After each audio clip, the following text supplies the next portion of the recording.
বাংলাদেশ শিল্পকলা একাডেমির মঞ্চে জীবন্ত হয়ে উঠল জুলাই গণঅভ্যুত্থানের রক্তঝরা স্মৃতি।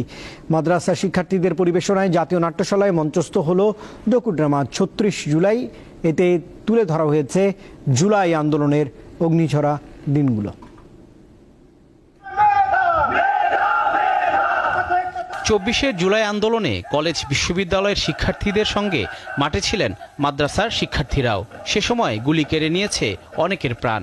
এবার মাদ্রাসার শিক্ষার্থীরা মঞ্চে তুলে আনলেন সেই উত্তাল দিনের ঘটনা প্রবাহ। সোমবার সন্ধ্যায় বাংলাদেশ শিল্পকলা একাডেমির জাতীয় নাট্যশালায় মঞ্চস্থ হয় ডকুড্রামা ৩৬ জুলাই।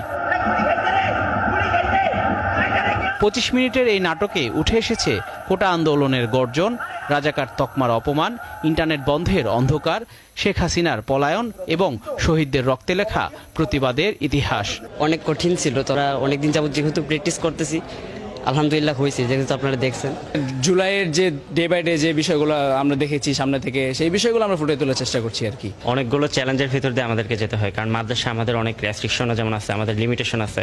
তামিরুল মিল্লাত কামিল মাদ্রাসার ২০ জন তরুণ শিল্পীকে নিয়ে নাটকটি মঞ্চে পরিবেশন করে তুরাগ শিল্পী গোষ্ঠী। নাটকটি রচনা ও নির্দেশনা দিয়েছেন আব্দুল্লাহ খান। তামিরুল মিল্লাত কামিল মাদ্রাসায় এককভাবে ৫ জন শহীদ আছে, যারা জুলাই অভ্যুত্থানে শহীদ হয়েছে এবং প্রায় সহস্রাধিক এখানে আহত রয়েছে।